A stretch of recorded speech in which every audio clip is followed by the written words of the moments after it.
Seiring dengan visi pemerintah untuk memajukan ekonomi dan meningkatkan kesejahteraan masyarakat, langkah-langkah strategis perlu diambil untuk mendorong pertumbuhan UMKM, UKM, dan IKM. Salah satunya adalah dengan memberikan insentif kepada pekerja dan pegawai negeri, serta meningkatkan kemandirian ekonomi melalui berbagai upaya dalam sektor bisnis dan investasi.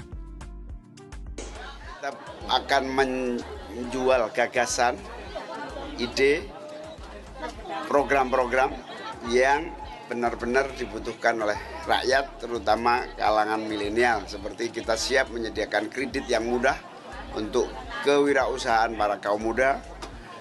Nanti kita juga akan sediakan lapangan kerja setidak-tidaknya 17 juta lapangan kerja baru. Kita punya 64 juta UMKM yang menyumbangkan 61% untuk PDB kita.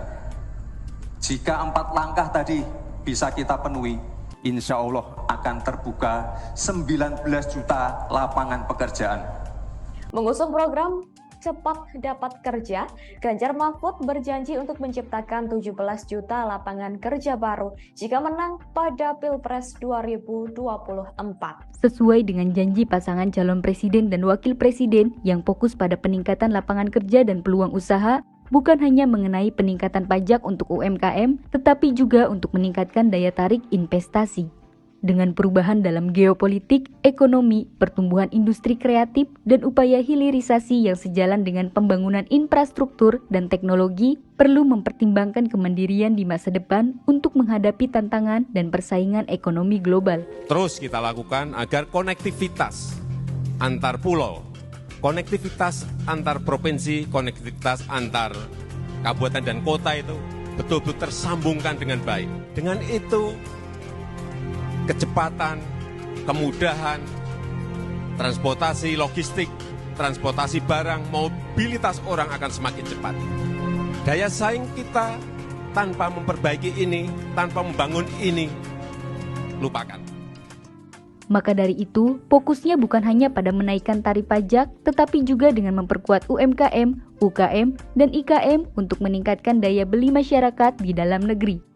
Diperlukan dukungan ekonomi kerakyatan dengan memanfaatkan budaya gotong royong dan alokasi dana desa. Hal ini bisa menciptakan lapangan kerja yang baik dan memungkinkan produk-produk lokal untuk dipasarkan secara lebih luas, khususnya di sektor industri daur ulang, pasar ekspor, perkebunan, perikanan, pertanian, dan agroindustri organik.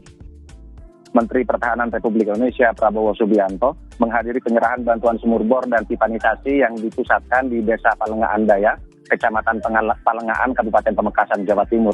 Jumlah 12 bor yang tersebar di 12 desa di 5 kecamatan ini bisa atau mampu memenuhi kebutuhan air bagi warga sekitar 10 sampai 12.000 jiwa. Mencapai 123 triliun rupiah. Ini diharapkan dapat membantu masalah cash flow, usaha kecil menengah, dan koperasi. Dengan langkah-langkah strategis yang telah diambil untuk mendorong pertumbuhan UMKM, UKM, dan IKM, kita yakin bahwa pemerintah telah berkomitmen untuk memajukan ekonomi dan meningkatkan kesejahteraan masyarakat.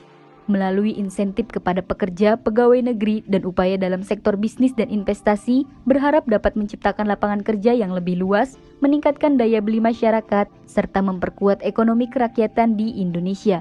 Dengan demikian, kita dapat bersama-sama menuju kepada masa depan yang lebih cerah dan berdaya saing di tingkat global.